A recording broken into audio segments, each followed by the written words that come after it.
ప్రక్రియలు. సాహిత్య ప్రక్రియలు తెలుగు కాంపిటేటివ్ ఎగ్జామ్ ప్రిపేర్ అయ్యే ప్రతి ఎగ్జామ్కి కూడా చాలా ఇంపార్టెంట్ టాపిక్. అది జేఎల్ఈఎల్ కావచ్చు, నెట్సెట్ కావచ్చు, డిఎస్సి కావచ్చు, ప్రతి దీనిలో కూడా సాహిత్య ప్రక్రియలు, ప్రాచీన సాహిత్య ప్రక్రియలు, ఆధునిక సాహిత్య ప్రక్రియలు, శతకము, నవల, నాటకం, కథానిక, యాకాంగిక, పురాణం, ఇతిహాసం, ప్రబంధం, ఇలా నెట్ పాయింట్ ఆఫ్ వ్యూకి వస్తే హైకూలు, నానీలు, ఇలా ఇవన్నీ కూడా మనకి బిట్స్ వచ్చే పాయింట్స్. అయితే మినిమం ఆర్ మాక్సిమం ఒక్కో ప్రక్రియ నుంచి ఒక్కో బిట్ ఉంటుంది. ఒక్కో ప్రక్రియ నుంచి ఒక్కో బిట్టు ఖచ్చితంగా మనకి ఉంటుంది. అంటే మినిమం మనకి 8 నుంచి 10 బిట్లు ఫామ్ అయ్యే అవకాశం మనకి ఈ ప్రక్రియల నుంచి ఉంటుంది. 8 నుంచి 10 బిట్లు అంటే లైఫ్ చేంజింగ్ ఇంకా. ఎందుకంటే ఇక్కడ 8 నుంచి 10 బిట్లు చేయాలి అంటే 20 మార్కులు. అలాగే నెట్ సెట్ కూడా. దాని డిఎస్సి అంటే ఆడిచ్చేది 6 మార్కులు అయినా కూడా 6 మార్కులు ఉద్యోగులు మిస్ అయిపోయి అంశాలు కూడా మనకు చాలా కనిపిస్తాయి. ఓకే అండి. అయితే ఇందులో బిట్ ఫార్మింగ్ కొంచెం ఈజీగా ఉంటుంది. అలాగే కొన్ని విషయాలు కొన్ని టఫ్ గా కూడా ఇస్తున్నాడు. ఓకేనండి, రైట్. అయితే సాహిత్య ప్రక్రియలో మనం మొట్టమొదటిగా పురాణం గురించి ఒకసారి చూసుకుందాం. పురాణం వేదాల్లో నిక్షిప్తమైన జ్ఞాన సంపదే పురాణాల్లో కథల రూపంగా వ్యాఖ్యానించబడ్డాయి. వేదాల్లో నిక్షిప్తమైన జ్ఞాన సంపదే పురాణాల్లో కథల రూపంలో వ్యాఖ్యానించబడ్డాయి.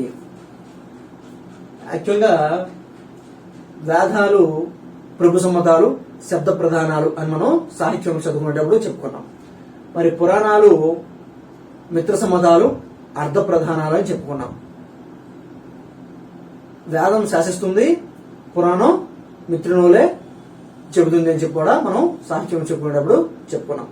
కాబట్టి అందులో ఉండే క్లిష్టమైన అంశాలన్నీ కూడా ఇక్కడ విడమర్చి చెప్పడం అనేది మనకి జరుగుతుంది. అయితే పురాణాల్లో వైదిక అనంతర యుగం నాటి భారతీయ ఆచార వ్యవహారాలు, మత, సాంఘిక, రాజకీయ జీవిత విధానాలు ప్రతిబింబించే విజ్ఞాన కోశాలు. పురాణాలు వైదిక అనంతర యుగం నాటి భారతీయ ఆచార వ్యవహారాలు, మత, సాంఘిక, రాజకీయ జీవిత విధానాలు ప్రతిబింబించే విజ్ఞాన కోశాలు. రైట్. అయితే పురాణాన్ని పంచమ వేదంగా పేర్కొన్న ఉపనిషత్తు ఏది అంటే చాందోగ్యోపనిషత్తు. జనరల్ గా మనం పంచమ వేదంగా దేని పేర్కొంటాం అంటే భారతాన్ని పంచమ వేదంగా పేర్కొంటాం. కానీ పురాణాన్ని కూడా పంచమ వేదంగా పేర్కొన్న ఉపనిషత్తు ఉంది. ఏ ఉపనిషత్తు అంటే చాందోగ్యోపనిషత్తు. ఓకేనండి, రైట్. ఈ ఉపనిషత్తు గురించి మనం ఇది ఏమిటి, దేనికి సంబంధించింది అనేది మనం ప్రీవియస్ క్లాసులలో చెప్పుకున్నాం. అలాగే 4 లక్షల శ్లోకాలతో మొదట ఒకే పురాణం ఉండిందట. 4 లక్షల శ్లోకాలతో మొదట ఒకే ఒక పురాణం ఉండి తర్వాత అవి 18 పురాణాలుగా వ్యాసుడిచే విభజింపబడ్డాయి అని చెప్పి మత్స్య పురాణము మరియు శివపురాణంలో ఈ స్టోరీ చెప్పబడింది. మత్స్య పురాణము మరియు శివపురాణంలో ఏమని చెప్పబడిందండి? ప్రారంభంలో ఒకే పురాణం ఉంది, అందులో 4 లక్షల శ్లోకాలు ఉన్నాయి. ఆ 4 లక్షల శ్లోకాలు గల ఒకే పురాణాన్ని 18 పురాణాలుగా విభజించిన వాడు వ్యాసుడు అని చెప్పి మత్స్య పురాణము, శివపురాణాలు పేర్కొనడం జరిగింది. అయితే ఐందవ సంస్కృతి కల్పతరువుకు వేదములు మూలం. అంటే మన ఐందవ సంస్కృతిని, హిందూ సంస్కృతిని ఒక కల్పవృక్షంతో పోలిస్తే ఆ కల్పవృక్షానికి మూలం అంటే వేర్లు ఏమంటే వేదం. ఆ కల్పవృక్షానికి వేర్లు ఏంటండి? వేదం. అలాగే స్మృతులు అనేవి కల్పవృక్షం యొక్క శాఖలు అంటే కొమ్మలు. స్మృతులు అనేవి ఆ కల్పవృక్షం యొక్క కొమ్మలు. పురాణాలు పత్ర పుష్పాలు. పురాణాలు కల్పవృక్షానికి ఎటువంటివి? పత్రాలు, పుష్పాలు. ఇతిహాసాలు రసఫలములు అంటే మంచి ముగ్గుకొచ్చిన పండ్లు. అలాగే పరమేశ్వరునికి శృతి స్మృతులు జ్ఞాతృద్వయము. శృతి స్మృతులు పరమేశ్వరునికి జ్ఞాతృద్వయము అని చెప్పేసి. అలాగే పురాణము హృదయము ఎవరికి? పరమేశ్వరునికి. పరమేశ్వరునికి పురాణము హృదయం వంటిది, శృతి స్మృతులు జ్ఞాతృద్వయము అని చెప్పి దేవీ భాగవతంలో ఈ విషయాలు మనకి పేర్కొనడం జరిగింది. అయితే అష్టాదశ పురాణాలను చెప్పేటప్పుడు దేవీ భాగవతం అష్టాదశ పురాణాల్లో ఉందని కొందరు, అలాగే కృష్ణ సంబంధమైన భాగవతం పోతన రాశాడు కదా మన తెలుగులో, ఆ భాగవతం పురాణాల్లో ఉందని కొందరు వాదనలు అనేవి ఉన్నాయి. రైట్.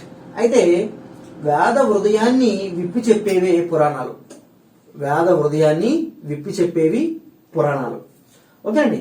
అయితే పురాణాలని నిర్వచించవలసి వస్తే ప్రాచీన కథ లేదా పూర్వకథ, ప్రాచీన కథ పూర్వకథ ఒకటే కదండి. ప్రాచీన కథ లేదా పూర్వకథ ఆ అర్థంలో పురాణ శబ్దాన్ని అధర్వణ వేదం చెప్పింది. అధర్వణ వేదంలో పురాణము అంటే ఏమిటి? ప్రాచీన కథ లేదా పూర్వకథ అనే అర్థంలో అధర్వణ వేదంలో పురాణానికి ఇచ్చిన నిర్వచనం.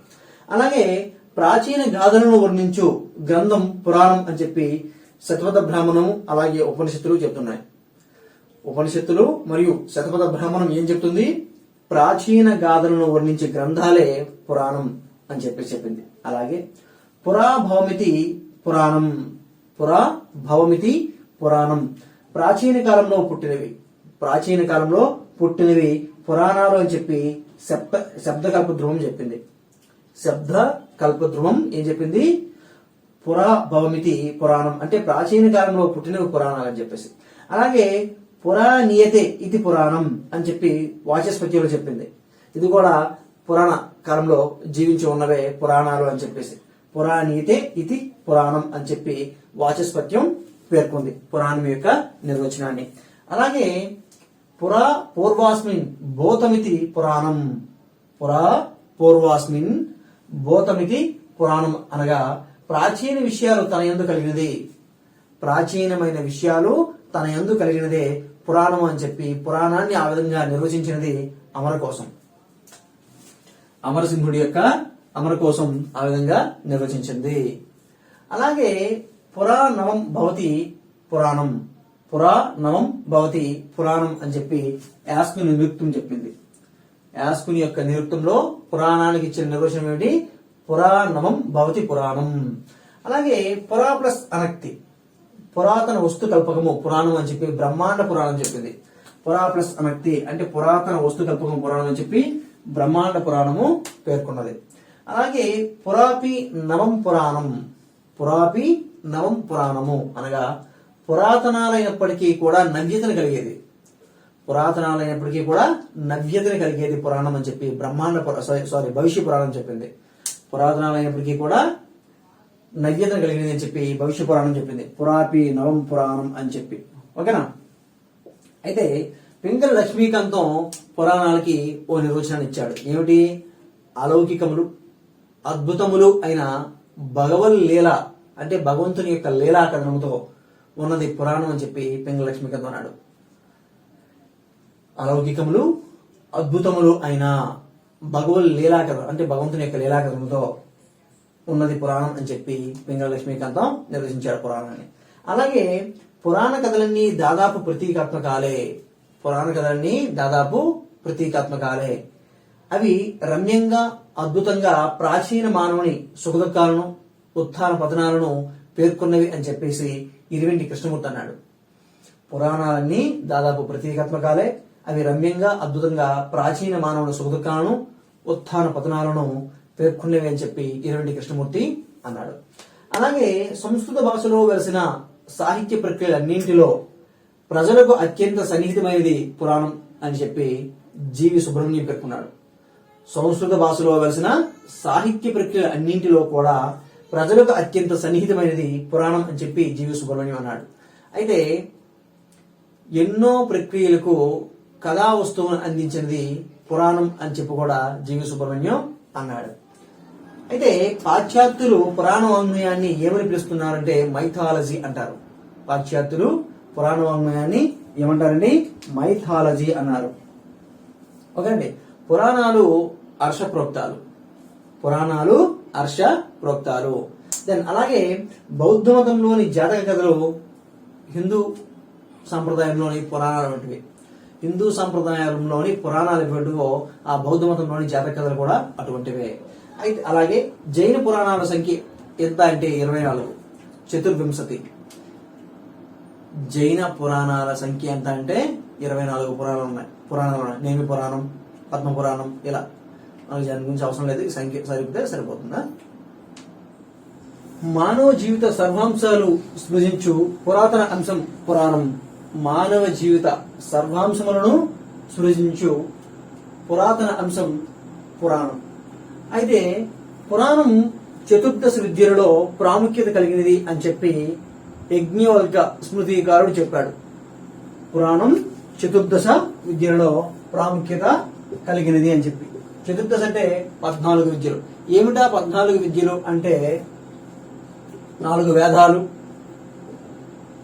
6 వేదాంగాలు, ఏమండి 6 వేదాంగాలు, అలాగే న్యాయ, మీమాంస, ధర్మ అండ్ పురాణం. న్యాయశాస్త్రము, మీమాంస, ధర్మశాస్త్రము, పురాణము అంటే 4 వేదాలు, 6 వేదాంగాలు, మొత్తం 10. అలాగే న్యాయశాస్త్రము, మీమాంస, అలాగే ధర్మశాస్త్రము, పురాణము, ఈ 14 కలిపితే చతుర్దశ విద్యలు అని చెప్పి పేర్కొంటారు. ఇక్కడ బిట్ ఫార్మింగ్ ఎలా ఉండొచ్చు అంటే చతుర్దశ విద్యలలో ఉండే ప్రక్రియ ఏది అని అడుగుతాడు. అడిగితే పురాణము. ఓకే అండి, రైట్. అయితే పురాణం యొక్క లక్షణాలు ఏమిటి అనుకుంటే పురాణం పంచలక్షణం. పురాణం పంచలక్షణం అంటే పురాణానికి 5 లక్షణాలు ఉంటాయని చెప్పేసి అమరకోశంలోను అలాగే మార్కండేయ పురాణంలోను చెప్పడం జరిగింది. అమరకోశంలోను మార్కండేయ పురాణంలోను చెప్పడం జరిగింది. ఏంటిది అంటే సర్గచ్చ ప్రతిసర్గచ్చ వంశో మాన్వాంతిరాణిచ వంశానుచరితం చేతి పురాణం పంచలక్షణం. సర్గచ్చ ప్రతిసర్గచ్చ వంశో మాన్వాంతరాణిచ వంశానుచరితం చేతి పురాణం పంచలక్షణం అని చెప్పి 5 లక్షణాలు. 1 సర్గ, 2 ప్రతిసర్గ, 3 వంశం, 4 మన్వాంతరం, 5 వంశానుచరితం. ఇది 5 పురాణానికి ఉండే లక్షణాలు అని చెప్పి అమరకోశము మరియు మార్కండేయ పురాణం పేర్కొంది. సర్గ అంటే ఏమిటి అంటే సృష్టి జ్ఞానం. సర్గ అంటే ఏమిటి? సృష్టి జ్ఞానం. సృష్టి ఏ విధంగా పుట్టింది, సృష్టి ఏ విధంగా పుట్టుక జరిగింది, సృష్టి యొక్క పుట్టు పూర్వోత్తరాలు ఏమిటి అని చెప్పేది సర్గ. అలాగే రెండవది ప్రతిసర్గ. ఈ ప్రతిసర్గని విసర్గ అని కూడా అంటారు. రెండవది ప్రతిసర్గ, దీనిని విసర్గ అని కూడా అంటారు. అంటే పరమాత్మతో చేయు పునఃసృష్టి, భగవంతునితో బ్రహ్మతో చేయు పునఃసృష్టి ఈ ప్రతిసర్గ. మూడవది వంశము. దేవతలు, రాక్షసులు, బ్రహ్మర్షుల యొక్క గోత్ర క్రమాన్ని తెలిపేది వంశము. దేవతలు, రాక్షసులు, బ్రహ్మర్షుల యొక్క గోత్ర క్రమాన్ని తెలిపేది వంశం. అంటే ఋషుల వంశావళి అని చెప్పొచ్చు. అలాగే నాలుగోది మన్వాంతరం. అంటే 14 మంది మనువుల కాలగణన. 14 మంది మనువులు పుట్టుక, వారి పరిపాలన విశేషాలను తెలిపేది మన్వాంతరం. 10 మంది మనువుల గురించి పేర్కొన్న పురాణం ఏది అంటే మార్కండేయ పురాణం. ఓకేనండి. అలాగే వంశానుచరితంలో సూర్య చంద్ర వంశంలో జన్మించిన రాజులు, వీరులు, వారిని గురించిన చరిత్ర. సూర్య మరియు చంద్ర వంశంలో జన్మించిన రాజులు, వీరుల గురించిన చరిత్ర వంశానుచరితంలో ఉంటుంది. ఎలా బిట్ ఫార్మింగ్ ఉండొచ్చు అంటే సృష్టి జ్ఞానాన్ని తెలిపేది ఏది అని అడిగితే సర్గ అలా ఉండొచ్చు. లేదనుకుంటే సర్గ, ప్రతిసర్గ, వంశం, మన్వంతరం ఒక పక్క ఇచ్చి మరో పక్క సృష్టి జ్ఞానము, అలాగే పునఃసృష్టి, ఆపై ఋషుల వంశావళి ఇలా ఒక పక్క ఇచ్చి మ్యాచింగ్ అడగచ్చు. ఓకేనండి, రైట్. అయితే పురాణం దశలక్షణ సమన్వితం అని పేర్కొన్నది ఏది అంటే భాగవతం.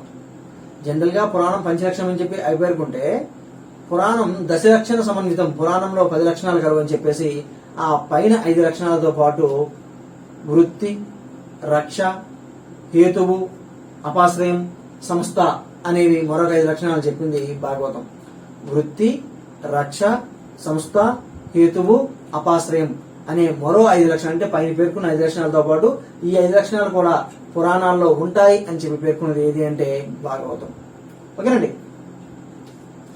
అయితే పురాణం సర్వ సాహిత్య ప్రక్రియలకు మాతృభూమి అని చెప్పిన పురాణం ఏదంటే నారదీయ పురాణం.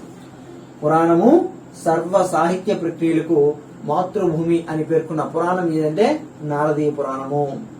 అలాగే అష్టాదశ పురాణాలను సూచించే శ్లోకం దేవి భాగవతంలో కలదు.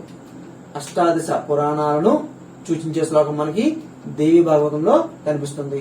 మీ అందరికీ తెలిసిందే ఆ శ్లోకం. మద్వయం వద్వయం చైవ భత్రయం వచిష్ఠతయాం అనాపలింగ కృష్ణాని పురాణాని పృథక్. మద్వయం అంటే మాతో ప్రారంభమయ్యే పురాణాలు, మార్కండేయ పురాణము, మత్స్య పురాణం. అలాగే బద్వయం అంటే ద్వయం అంటే రెండు కదా, బద్వయం భవిష్య పురాణము, అలాగే ఒత్తు బాత పురాణం ఏదంటే భవిష్య పురాణము, అలాగే భాగవత పురాణము. అలాగే చైవ భ్రత్రయం, బ్రహ్మ పురాణము, బ్రహ్మాండ పురాణము, బ్రహ్మ వైవర్త పురాణము, త్రయం అంటే. అలాగే వచిష్ఠతయాం వాతో ప్రారంభమయ్యేవి 4 పురాణాలు. ఏమిటి? విష్ణు పురాణం, వాయు పురాణం, వామన పురాణం, వరహ పురాణం. విష్ణు పురాణం, వాయు పురాణం, వామన పురాణం, వరహ పురాణం. వచిష్ఠతయాం పృథక్ అనాపలింగ పుష్కాని.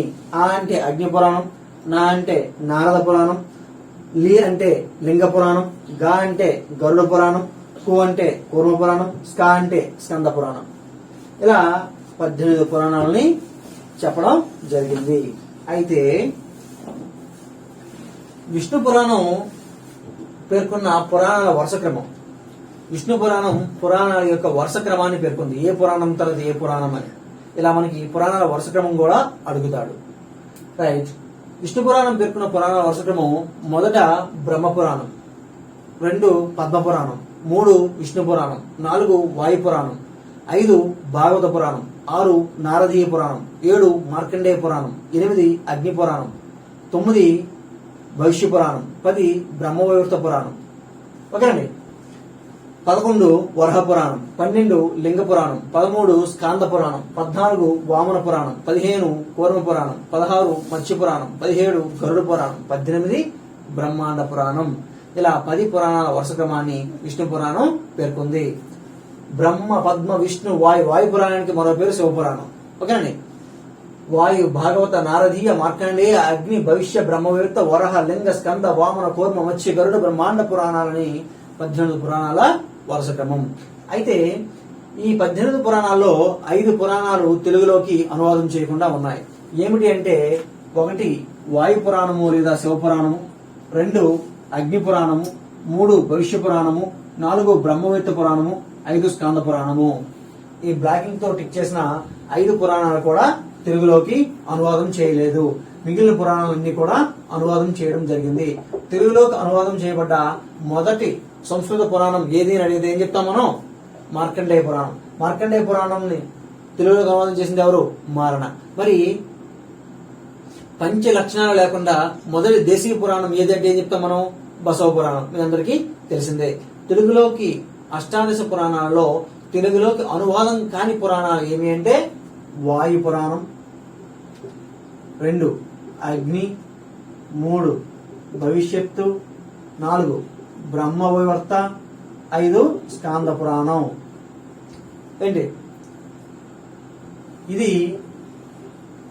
తెలుగులోకి అనువాదం కాని పురాణాలు. రైట్. ఉప పురాణాల ప్రసక్తి మనకి మత్స్య పురాణంలోను, గరుడ పురాణంలోను, దేవి భాగవతంలోనూ కనిపిస్తుంది. ఉప పురాణాల ప్రసక్తి మనకి గరుడ పురాణంలో కనిపిస్తుంది, మత్స్య పురాణంలో కనిపిస్తుంది, అలాగే దేవి భాగవతంలో కూడా మనకి కనిపిస్తుంది.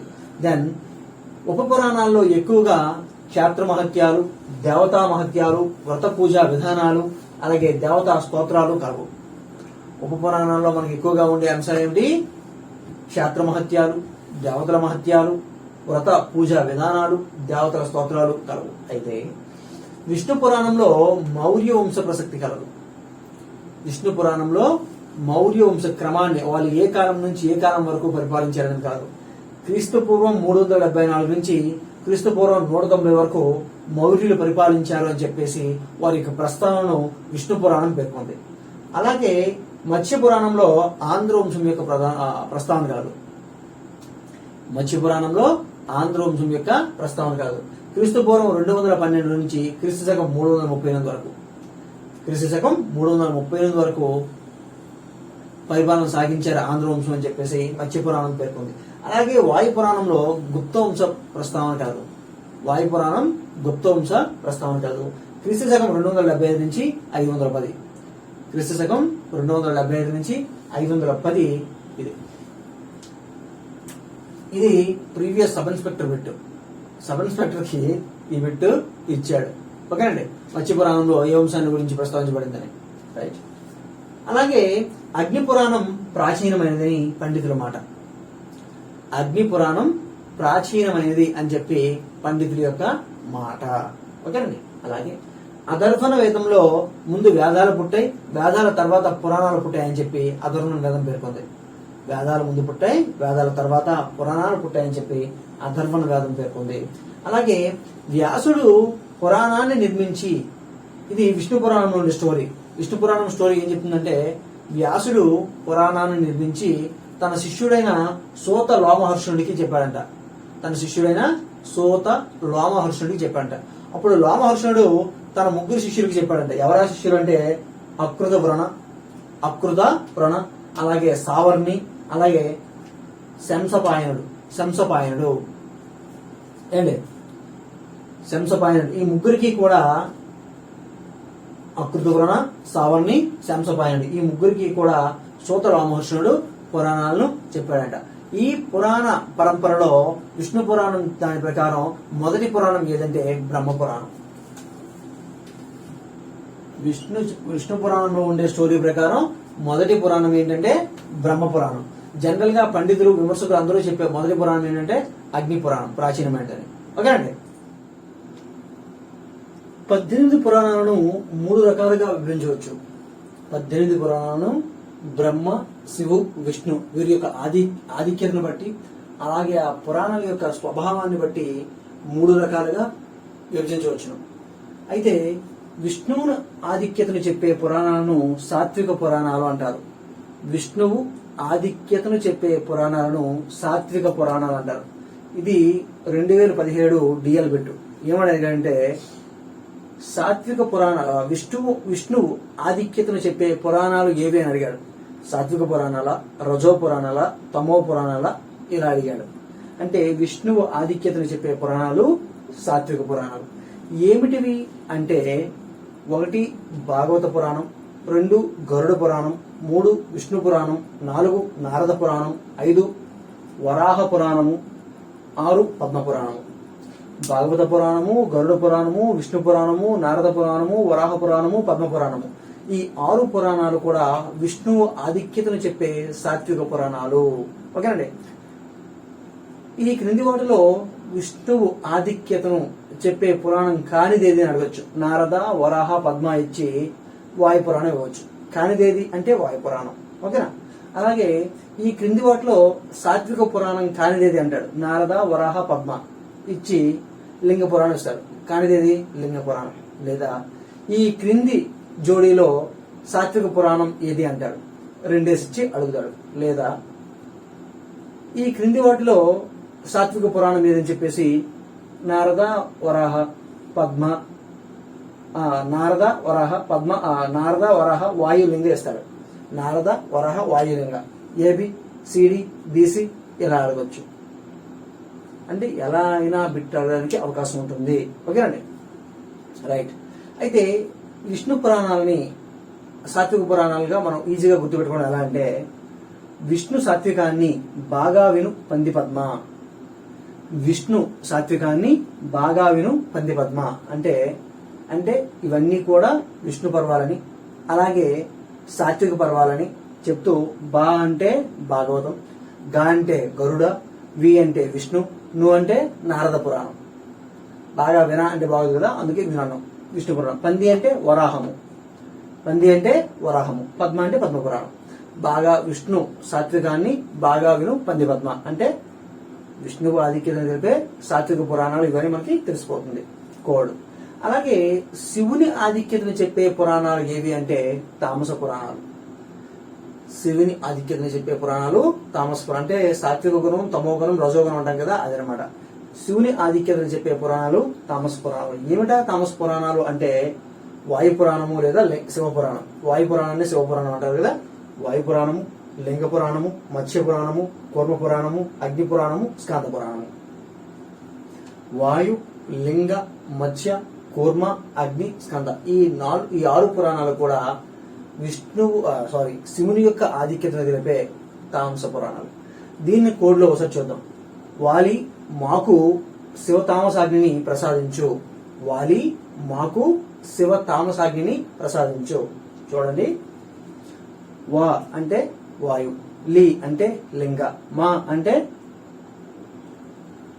మత్స్య, మా అంటే మత్స్య, అలాగే కు అంటే కూర్మ, శివ అంటే ఇవి శివుని యొక్క ఆధిక్యాన్ని చెప్పేవని, తామసాగ్ని అంటే తమోవనం తామస పురాణాన్ని, అలాగే సా అంటే స్కాంద పురాణం అని, అగ్ని అంటే అగ్ని పురాణం అని.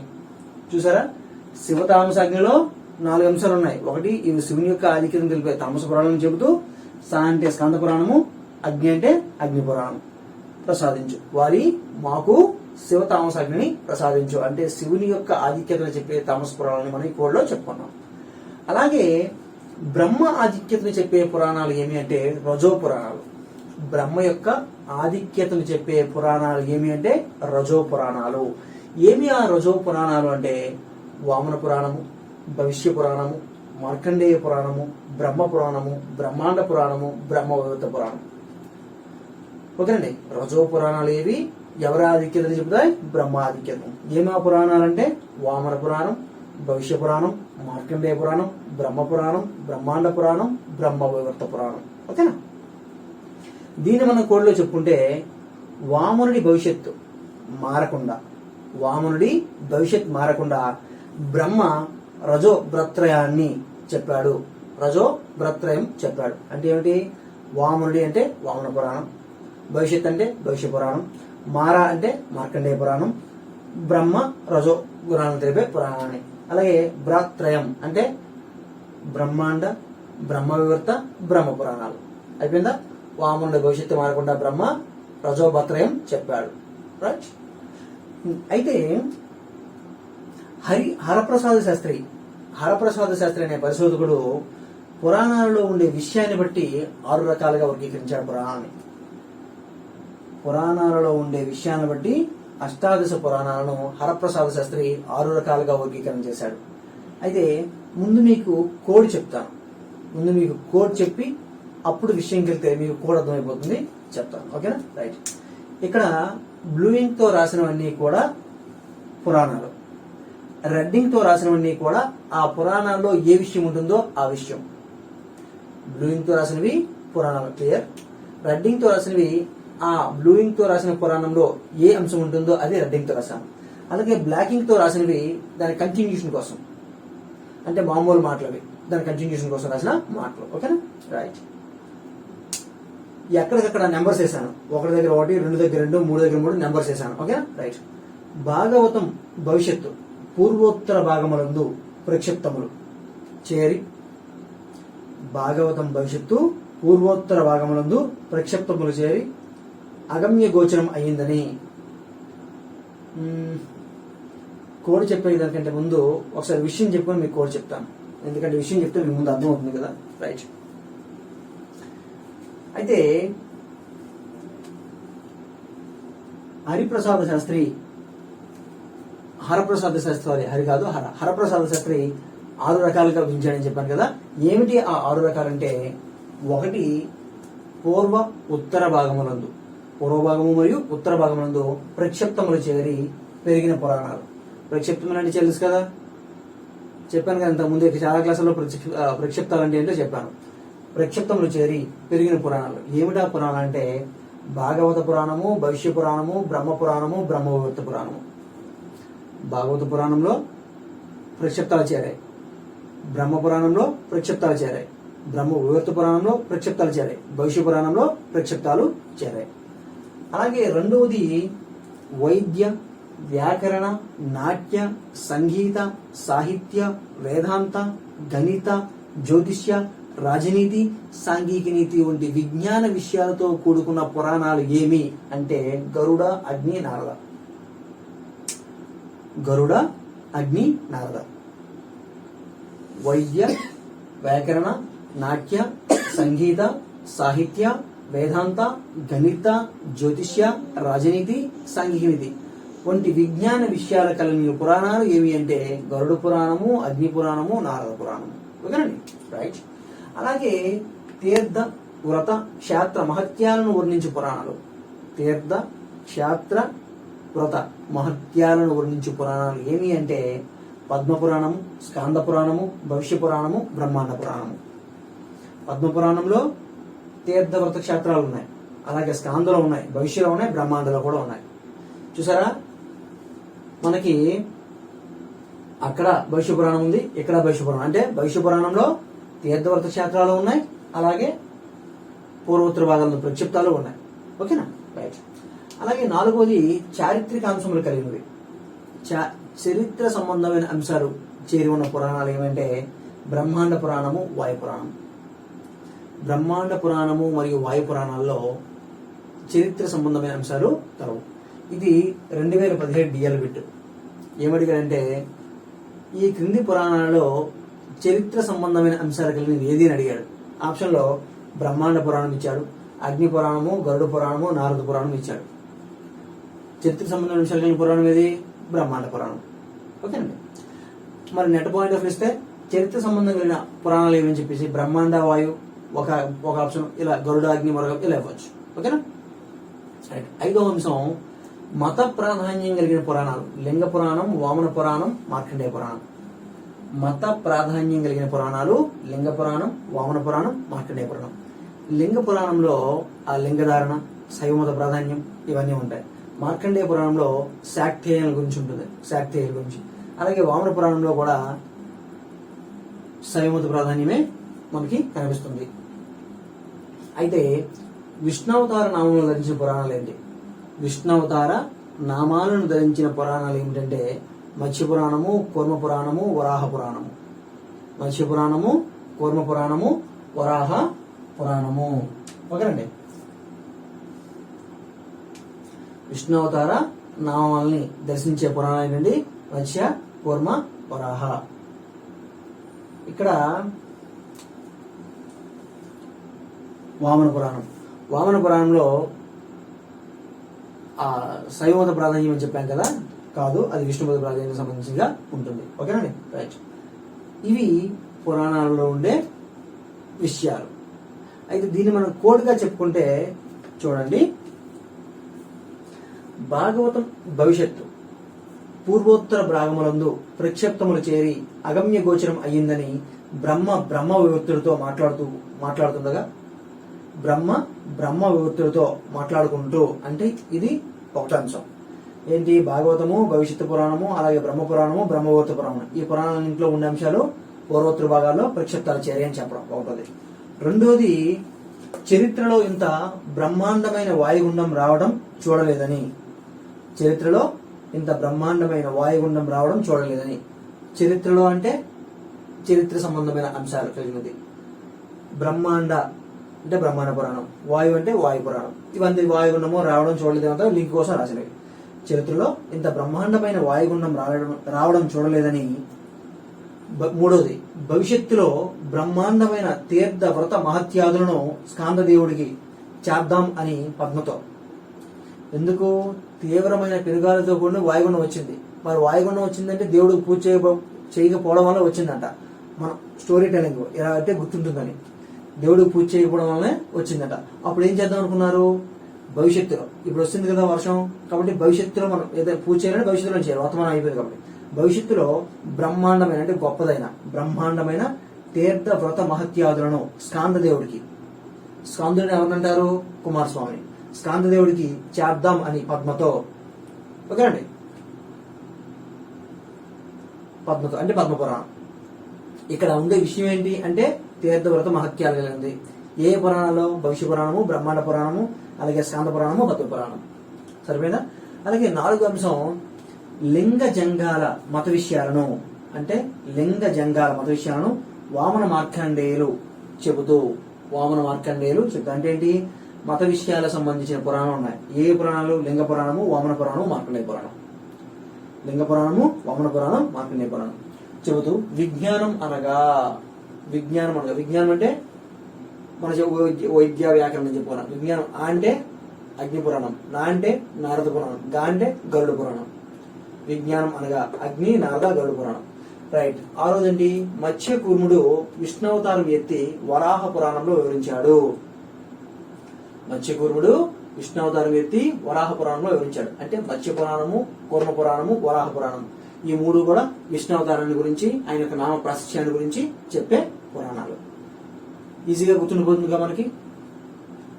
భాగవతం భవిష్యత్తులో పూర్వోత్తర భాగమునందు ప్రక్షేప్తములు చేరి అగమ్య గోచరమైందని బ్రహ్మవివృత్తుడితో మాట్లాడుకుంటుండగా చరిత్రలో ఇంత బ్రహ్మాండమైన వాయుగుండం రావడం చూడలేదని భవిష్యత్తులో బ్రహ్మాండమైన తీర్థవ్రత మహత్యాదులను స్కాందదేవుడికి చేద్దాం పద్మతో లింగజంగ మత విషయాల గురించి వామన మార్కండేయులతో చెబుతూ విజ్ఞానం అనగా మత్స్యకూర్ముడు విష్ణువతారం ఎత్తి వరాహ పురాణంలో వివరించాడు. అయిపోయిందిగా. ఈజీ. జస్ట్ 2-3 సార్లు విని అలా రివిజన్ చేసుకుంటే గుర్తుండిపోతుంది ఎందులో ఏ విషయం ఏ పురాణంలో ఉందనే దానికి. ఈజీ. రైట్. అలాగే పాల్కురికి స్వామన బసవ పురాణంలో భక్తి మార్గంలో రాశాడు. అలాగే మారణ మార్కండేయ పురాణాన్ని జ్ఞాన మార్గంలో రాశాడు. ఈ పాల్కురికి స్వామన భక్తి మార్గం, మారణ మార్కండేయ పురాణంలో జ్ఞాన మార్గం రెండు కలిపి పురాతన భాగవత పురాణం రాశాడంట. కాబట్టి స్వామన, మారణ, పోతనను పురాణత్రయం అంటారు. ఏమంటారండి? పురాణత్రయం అని అంటారు. తెలుగు సాహిత్యంలో పురాణత్రయం అని ఎవరినంటారు? పాల్కురికి సోమనాథుడిని, మారణను, పోతనను. ఓకేనా? అలాగే తెలుగు సాహిత్యంలో పురాణానికి స్వర్ణయుగం అని ఏ శతాబ్దాల మధ్య అంటారంటే క్రీస్తు శకం 13 to 15. క్రీస్తు శకం 13 to 15 శతాబ్దాల మధ్య కాలాన్ని తెలుగు సాహిత్యంలో పురాణాలకు స్వర్ణయుగం అని చెప్పి పేర్కొంటారు. ఓకేనండి. ఏ పురాణాన్ని ఎవరికి చెప్పారు? ఏ పురాణాన్ని ఎవరికి చెప్పారు? రాజస గుణం కలిగి బ్రహ్మ దక్షునికి చెప్పిన పురాణం బ్రహ్మ పురాణం. రాజస గుణం కలిగి బ్రహ్మ దక్షునికి చెప్పిన పురాణం బ్రహ్మ పురాణం. అలాగే కాళిదాసు రఘువంశంలోని శ్లోకం ఉన్న పురాణము, పల్యస్తునికి బ్రహ్మ చెప్పిన పురాణము పద్మ పురాణం. అంటే బ్రహ్మ పల్యస్తునికి చెప్పిన పురాణము, అలాగే కాళిదాసు రఘువంశంలో శ్లోకం ఉన్న పురాణము పద్మ పురాణము. మహాభారతానికి తర్వాత వచ్చిన సందేహాలను నివారణ చేయ పురాణం మార్కండేయ పురాణం. మహాభారతానికి తర్వాత వచ్చిన సందేహాలను నివారణ చేయ పురాణం మార్కండేయ పురాణం. ఈ మార్కండేయ పురాణాన్ని మొదట మార్కండేయుడు క్రోష్టికి చెప్తాడు. ఆ తర్వాత ధర్మపక్షులు జైమినికి చెప్తాయి. అలాగే ఆదిలో బ్రహ్మ చెప్పిన పురాణం లింగ పురాణం, అలాగే వామన పురాణం కూడా. ఆదిలో బ్రహ్మ చెప్పిన పురాణం లింగ పురాణము, అలాగే వామన పురాణం కూడా. అలాగే విష్ణువు భూదేవికి చెప్పిన పురాణం వరాహ పురాణం. మనం ప్రీవియస్ గా వరాహ పురాణం గురించి చెప్పుకున్నాం. విష్ణువు భూదేవికి చెప్పిన పురాణం వరాహ పురాణం. అలాగే వాయుదేవుడు ఋషులకు చెప్పిన పురాణం వాయు పురాణము లేదా శివపురాణము, అలాగే బ్రహ్మాండ పురాణము. వాయుదేవుడు ఋషులకు 2 పురాణాలు చెప్పాడు. ఏం పురాణాలు అవి? వాయు పురాణం ఒకటి, బ్రహ్మాండ పురాణం ఒకటి. అలాగే పరాశరుడు మైత్రేయునికి చెప్పిన పురాణం ఏదంటే విష్ణు పురాణం. పరాశరుడు మైత్రేయునికి చెప్పిన పురాణం ఏదంటే విష్ణు పురాణం. అలాగే సుఖ మహర్షి అన్నమాట, పరీక్షిత్తుడికి చెప్పిన పురాణం భాగవతం. ఈ సుఖ మహర్షి ఎవరు అంటే వేదవ్యాసుని యొక్క కుమారుడు. ఈ సుఖ మహర్షి పరీక్షిత్తుడికి చెప్పిన పురాణం ఏదంటే భాగవతం. అలాగే నారదుడు ఋషులకు చెప్పినది ఏదంటే నారద పురాణం. నారదుడు ఋషులకు చెప్పిన పురాణం ఏదంటే నారద పురాణం. అలాగే అగ్ని వశిష్ఠుడికి చెప్పిన పురాణం అగ్ని పురాణం. అగ్ని వశిష్ఠుడికి చెప్పిన పురాణం అగ్ని పురాణం. అలాగే సుమంతుడు శతానికుడికి చెప్పిన పురాణం భవిష్య పురాణం. సుమంతుడు శతానికుడికి చెప్పిన పురాణం భవిష్య పురాణం. అలాగే విష్ణువు బ్రహ్మకు చెప్పిన పురాణం బ్రహ్మ వివర్తం. విష్ణువు బ్రహ్మకు చెప్పిన పురాణం బ్రహ్మ వైవర్త పురాణం. అలాగే కుమారస్వామి అంటే స్కందుడు, స్కాంద పురాణం ఎవరు చెప్పాడు? అగస్త్యుడికి చెప్పాడు. మనం ఇది ప్రబంధంలో చెప్పుకున్నాం. కుమారస్వామి స్కాంద పురాణం ఎవరు చెప్పాడు? అగస్త్యుడికి చెప్పాడు. అలాగే బ్రహ్మ వామన పురాణం చెప్తాడు ఆదిలో. లింగ పురాణం వామన పురాణం ఆదిలో చెప్తాడని చెప్పాను కదా. అలాగే కూర్మ అంటే విష్ణువు కూర్మ రూపంలో ఉండేటప్పుడు ఆ కూర్మ రూపుడు ఇంద్రద్యుమ్నుడికి చెప్పిన పురాణం కూర్మ పురాణం. ఓకే అండి. అలాగే మత్స్యరూపుడు విష్ణువు మత్స్యరూపంలో ఉండేటప్పుడు మనువుకు చెప్పిన పురాణం మత్స్య పురాణం. మత్స్యరూపుడు మనువుకు చెప్పిన పురాణం మత్స్య పురాణం. అలాగే గరుడుకి విష్ణువు చెప్పిన పురాణం గరుడ పురాణం. గరుడికి విష్ణువు చెప్పిన పురాణం గరుడ పురాణం. అలాగే వ్యాసుడు జనమేజయునికి చెప్పిన పురాణం దేవి భాగవతం. వ్యాసుడు జనమేజయునికి దేవి భాగవతం చెప్పాడంట. ఓకే అండి. ఇవి ఏ పురాణాన్ని ఎవరికి చెప్పారు అనే విషయం కూడా మనం చెప్పుకున్నాం. అలాగే ఆ పురాణాల్లో ఉండే విషయం ఏంటో చెప్పుకున్నాం. అలాగే ఆ పురాణాలు సాత్వికమా, తమోనా, రజోనా, విష్ణు సంబంధాలు అవి కూడా మనం చెప్పుకున్నాం. అయితే ఒకసారి ఈ పురాణాలన్నింటికి ఎవరెవరికి చెప్పారు ఏంటంటే ఒకసారి కోడ్గా చెప్పాను. ఆ కోడ్ మీకు చదువుతాను, వినండి. ఆదిలో బ్రహ్మదేవుడు వామన లింగ పురాణాలతో ప్రారంభించి, అంటే ఆదిలో బ్రహ్మదేవుడు ఏం చేశాడు? వామన లింగ పురాణాలతో ప్రారంభించి దక్షునికి బ్రహ్మపురాణం, పల్లిష్ఠునికి పద్మపురాణం చెప్పగా, అంటే ఈ 4 పురాణాలు కూడా బ్రహ్మే చెప్పాడు. ఏంటి? ఆదిలో బ్రహ్మదేవుడు వామనలింగ పురాణాలు చెప్పాడు. ఆ తర్వాత వామనలింగ పురాణాలు అందరికీ చెప్పాడు జనరల్ గా. అలాగే దక్షునికి బ్రహ్మపురాణము, పల్లిష్ఠునికి పద్మపురాణం చెప్పగా విష్ణువు వరహాన్ని భూదేవికి ఇచ్చి అంటే విష్ణువు వరహ పురాణాన్ని భూదేవికి చెప్పాడని ఇచ్చి ఇంద్రద్యుమ్నుడి కూర్మంతో మనువు మత్స్యంకి స్నేహం కుదర్చడానికి, అంటే ఇంద్రద్యుమ్నుడి కూర్మంతో మనువు మత్స్యంకి స్నేహం కుదర్చడానికి బ్రహ్మదేవుడు బ్రహ్మ వైవర్తమంతా వెతికి గరుడు సమర్థుడని గరుడుతో చెబితే, చూసారా? ఇంద్రద్యుమ్నుడికి కూర్మ పురాణం చెప్పాడు, మనువుకి మత్స్య పురాణం చెప్పాడు, బ్రహ్మదేవుడికి బ్రహ్మవైవర్త పురాణం చెప్పాడు, గరుడికి గరుడు పురాణం చెప్పాడు. చెబితే అది ఎక్కడి నుంచి వచ్చింది మనకి? విష్ణువు వరహాన్ని భూదేవికి ఇచ్చి ఇంద్రద్యుమ్నుడు కూర్మంతో మనువు మత్స్యకి స్నేహం కుదిర్చి బ్రహ్మదేవుడు బ్రహ్మవైవర్తమంతా వెతికి గరుడు సముద్రుని గరుడుతో చెబితే ఋషులకు నారదుడు నారద పురాణంను, వాయుదేవుడు వాయు బ్రహ్మాండ పురాణాలను వినిపించగా, ఋషులకు నారదుడు నారద పురాణం, అలాగే వాయుదేవుడు వాయు బ్రహ్మాండ పురాణాలని వినిపించగా అగ్ని వశిష్ఠుడికి అగ్ని పురాణం గురించి చెప్పి ఆ కుమారస్వామి అగస్త్యుడికి చెప్పే స్కాంద పురాణంలా పరాశరుడు మైత్రేయునికి చెప్పే విష్ణు పురాణం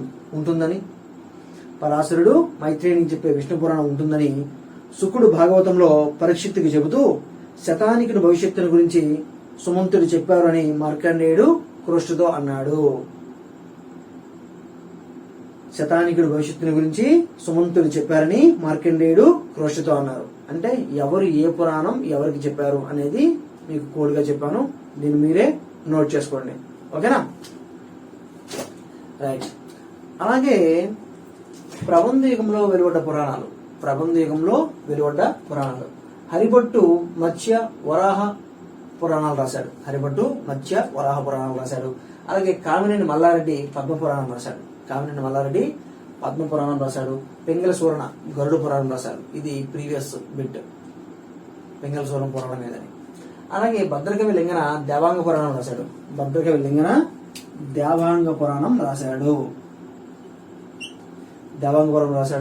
ఎల్లాకర నృసింహకవి మార్కండేయ పురాణం రాశాడు. మార్కండేయ పురాణము ఇది పద్మశాలీల వంశవృత్తాంతం. ఇది దిగుతులో రాయబడింది. అలాగే భాస్కరాచార్యుడు వైశ్య పురాణం రాశాడు. అలాగే ఆంధ్ర భవిష్య పురాణం రాసింది మల్లాది సూర్యనారాయణ శాస్త్రి. ఆంధ్ర భవిష్య పురాణం. ఆంధ్ర పురాణం రాసింది మధురాపంతులు సత్యనారాయణ శాస్త్రి. మీ అందరికీ తెలిసిన విషయమే. రైట్. ఇది పురాణాలకు సంబంధించిన అంశాలు. నెక్స్ట్ మరొక ప్రక్రియని చెప్పుకుందాం.